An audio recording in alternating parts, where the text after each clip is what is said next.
Yesterday, we started to read the discourse on right view.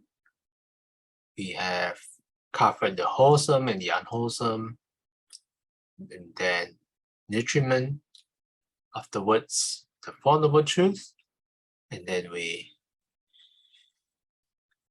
read about the first factor of dependent origination, aging and death. Today, we are going to continue with the second factor of dependent origination, birth. Saying, "Good friend," the monks delighted and rejoiced in the Venerable Sariputta's words. Then they asked him a further question. "But friend, might there be another way in which a noble disciple is one of right view and has arrived at this true Dhamma?" There might be, friends. When friends, a noble disciple understands birth, the origin of birth, the cessation of birth, the way leading to the cessation of birth. In that way, he is one of right view and has arrived at this true Dhamma. And notice how Venerable Sariputta always use the four truth pattern. Firstly, understand what it is, what is the origin, what is the cessation, and the way leading to the cessation. And what is birth? What is the origin of birth? What is the cessation of birth? What is the way leading to the cessation of birth? The birth of beings in the various orders of beings. Their coming to birth, precipitation in the womb, generation, manifestation of the aggregates, obtaining the basis for contact. This is called birth. With the arising of existence, there is the arising of birth. With the cessation of existence, there is the cessation of birth. The way leading to the cessation of birth is just this Noble Eightfold Path. That is right view until right concentration. When a noble disciple has thus understood birth, the origin of birth, the cessation of birth, and the way leading to the cessation of birth, he, here and now, makes an end of suffering. In that way, too, a noble disciple is one of right view and has arrived at this true Dhamma. Okay, with that, we have covered the second factor of dependent origination, birth. Sister Chai Kwan, would you like to continue? Existence. Saying, "Good friend," the monks delighted and rejoiced in the Venerable Sariputta's words. Then they asked him a further question. "But friend, might there be another way in which a noble disciple is one of right view and has arrived at this true Dhamma?" There might be, friends. When, friends, a noble disciple understands existence, the origin of existence, the cessation of existence, and the way leading to the cessation of existence, in that way he is one of right view and has arrived at this true Dhamma. And what is existence? What is the origin of existence? What is the cessation of existence?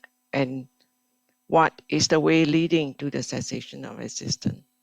There are these three kinds of existence: sense sphere existence, form sphere existence, and formless sphere existence. With the arising of clinging, there is the arising of existence. With the cessation of clinging, there is the cessation of existence. The way leading to the cessation of existence is just this Noble Eightfold Path, that is right view up to right concentration.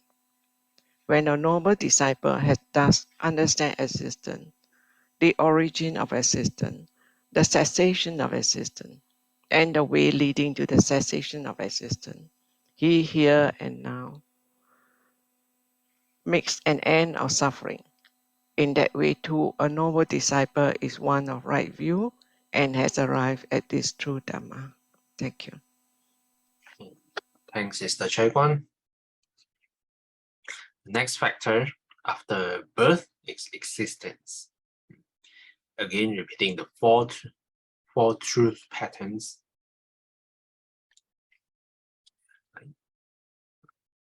So firstly, what is existence? There are three kinds: sense sphere, form sphere, and formless sphere. Footnote number 15. The three kinds of existence, bhava, on the three realms of existence. See page 149 to 150. In the formula of dependent origination, existence signifies both the planes of rebirth and the types of karma that produce rebirth into those planes. The former is known technically as upapati bhava, rebirth existence. The latter as karma bhava, karmically active existence. So we have covered these three kinds of existence in the three realms much earlier in this page. So you can take a look and refer back.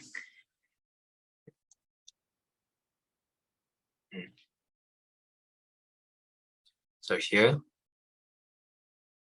the origin of existence. Here, with the arising of clinging, there's the arising of existence. And then with the cessation of clinging, there's the cessation of existence. And how the way to leading to the cessation of existence, back again to Noble Eightfold Path. Okay, next factor, Sister Akim, would you like to read? Clinging, saying, "Good friend." The monks delighted and rejoiced in the Venerable Sariputta's words. Then they asked him a further question. "But, friend, might there be another way in which a noble disciple is one of right view and has arrived at this true Dhamma?" "There might be, friends. When friends, a noble disciple understands clinging, the origin of clinging, the cessation of clinging, and the way leading to the cessation of clinging. In that way, he is one of right view and has arrived at this true Dhamma." And what is clinging? What is the origin of clinging? What is the cessation of clinging? What is the way leading to the cessation of clinging? There are these four kinds of clinging. Clinging to sensual pleasures, clinging to views, clinging to rules and observance, and clinging to a doctrine of self. With the arising of craving, there is the arising of clinging. With the cessation of craving, there is the cessation of clinging. The way leading to the cessation of clinging is just this Noble Eightfold Path, that is, right view till right concentration. When a noble disciple has thus understood clinging, the origin of clinging, the cessation of clinging, and the way leading to the cessation of clinging, he, here and now, makes an end of suffering. In that way, too, a noble disciple is one of right view and has arrived at this true Dhamma. Thank you. Thanks, Sister Akim. Okay, now this factor talks about clinging, using the four truth patterns again. So firstly, what is clinging? Four kinds of clinging. Okay, like first one, clinging to essential pleasures, clinging to views. Third one, to rules and observances. Last one, clinging to doctrine of self. Footnote number 16. Clinging to rules and observances, sila batu padana, is the adherence to the view that purification can be achieved by adopting certain external rules or following certain observances. particularly of ascetic self-discipline. Clinging to a doctrine of self, Attavadupadana, is holding one or another of the views of self that originate from identity field. See particularly the Brahmajala Sutta, Digha Nikaya 1. Clinging to views, Ditthupādana is the clinging to any other view than one of the two enumerated separately. Clinging of its varieties is a strengthening of craving, its condition.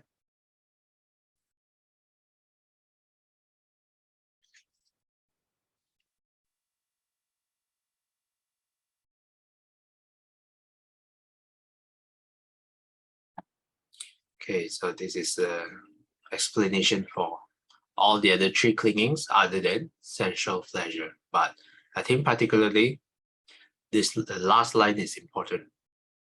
Clinging in any of its varieties is a strengthening of craving, its condition. So just last week, I had a very nice sushi at Sushi Row. So I had a craving for sushi last week. And then this week I thought of having the same sushi again. So in that way, the craving gets stronger and stronger because I entertain it. So now I'm clinging to the sensual pleasures of sushi. Later, I might go again. Okay, Sister Singwei, would you like to continue? Craving, saying, "Good friend, the monks delighted and rejoiced in the Venerable Sariputta's words. Then they asked him a further question. But, friend, might there be another way in which a noble disciple is one of right view and has arrived at this true Dharma? There might be, friends. When, friends, a noble disciple understands craving, the origin of craving, the cessation of craving, and the way leading to the cessation of craving, in that way, he is one of right view and has arrived at this true Dharma. And what is craving? What is the origin of craving? What is the cessation of craving? What is the way leading to the cessation of craving? There are these 6 classes of craving. Craving for form, craving for sound, craving for odor, craving for flavor, craving for tactile objects, craving for mental phenomena. With the arising of feeling, there is the arising of craving. With the cessation of feeling, there is the cessation of craving. The way leading to the cessation of craving is just the Noble Eightfold Path, that is, right view till right concentration. When a noble disciple has thus understood craving, the origin of craving, the cessation of craving, and the way leading to the cessation of craving, he, here and now, makes an end of suffering. In that way too, a noble disciple is one of right view and has arrived at this true Dharma. Thanks, Sister Singhui. So here mention 6 classes of craving: form, sounds, odors, flavors, tactile objects, and mental phenomena. Footnote number 17. Craving for phenomena, Dhamma Tanha, is the craving for all objects of consciousness, except the objects of the 5 classes of sense consciousness. Examples would be craving associated with fantasies, mental imagery, with abstract ideas and intellectual gratification, and so forth. So this particularly for philosophers who likes to think about this and think about that. So abstract ideas and intellectual gratification.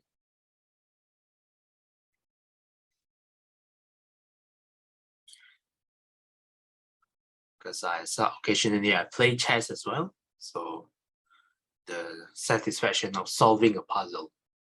It's probably craving for phenomena.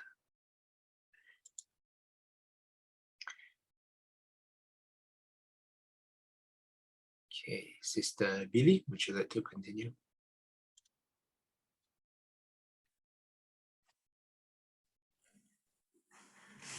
Feeling, saying, "Good friend," the monks delighted and rejoiced in the Venerable Sariputta's words. Then they asked him a further question. "But friend, might there be another way in which a noble disciple is one of right view and has arrived at this true Dharma?" "There might be, friends." When friends, a noble disciple understands feeling, the origin of feeling, the cessation of feeling, and the way leading to the cessation of feeling, in that way he is one of right view and has arrived at this true Dhamma. And what is feeling? What is the origin of feeling? What is the cessation of feeling? What is the way leading to the cessation of feeling? There are these 6 classes of feeling. Feeling born of eye contact, feeling born of ear contact, feeling born of nose contact, feeling born of tongue contact, feeling born of body contact, feeling born of mind contact. With the arising of contact, there is the arising of feeling. With the cessation of contact, there is cessation of feeling. The way leading to the cessation of feeling is just the Noble Eightfold Path, that is, right view up to right concentration. When a noble disciple has thus understood feeling, the origin of feeling, the cessation of feeling, and the way leading to the cessation of feeling, he here and now makes an end of suffering. In that way, too, a noble disciple is one of right view and has arrived at this true Dhamma. Thanks, Sister Billy. Now we're talking about feelings, or feelings born from eye contact, ear contact, nose contact, tongue contact, body contact, mind contact.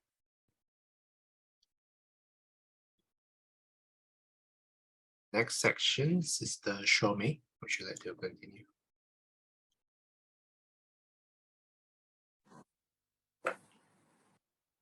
And what is the, contact? Yeah, contact, yes. Saying, "Good friend," the monks delighted and rejoiced in the Venerable Sariputta's words. Then they asked him a further question. "But friend, might there be another way in which a noble disciple is of one of right view and has arrived at this true Dharma?" "There might be, friends." When friends, a noble disciple understands contact, the origin of contact, the cessation of contact, and the way leading to the cessation of contact, in that way he's one of right view and has arrived at this true Dharma. And what is contact? What is the origin of contact? What is the cessation of contact? What is the way leading to the cessation of contact? There's these 6 classes of contact: eye contact, ear contact, nose contact, tongue contact, body contact, mind contact. With the arising of 6 sense bases, there is the arising of contact. With the cessation of the 6 sense bases, there is the cessation of contact.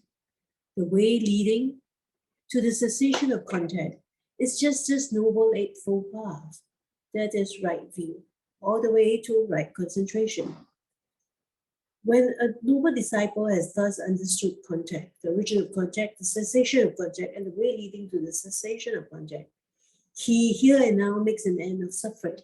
In that way, too, a noble disciple is one of right view, and he has arrived at this true Dharma. Thanks, Sister Shomei. So with that, we have covered contact. Footnote number 18. Contact phasa is the coming together, sangati, of internal sense base, our sense faculty, and external sense base, object and consciousness. So we can see why consciousness is important here to make contact, because let's say there is this aircon remote controller, yeah, makes a contact with my phone, for example. Yeah. This one is external sense-based, and the two make contacts, but there's no consciousness. In the case of dependent origination, this does not mean they make a contact.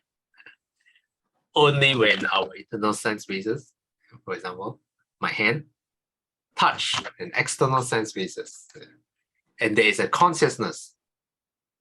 So this is in the Buddhism is where we make contact.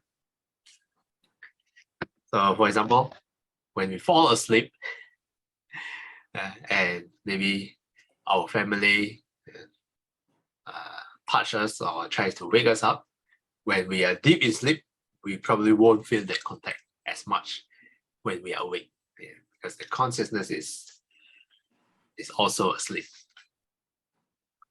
So when there's no consciousness, there's no contact. So we need these three factors: internal sense-based, external sense-based, and consciousness. Yeah, so these are the 6 classes of contact: eye contact, ear contact, nose, tongue, body, mind contact. I'm going to stop here. Tomorrow, we're going to continue with the 6 sense bases. Any questions or comments so far? If not, Sister Chaikon, would you like to do the dedication? 回向，愿消三障除烦恼，愿得智慧真明了，不愿追障悉消除，世世常行菩萨道。阿弥陀佛。 Thanks, Sister Chaikon. Till we meet again, we will be guided by the Buddha, Dharma, and the Sangha. Sadhu, sadhu, sadhu. Have a restful Sunday ahead. Thanks, everyone. See you guys next time. Thank you. Bye-bye. Bye-bye.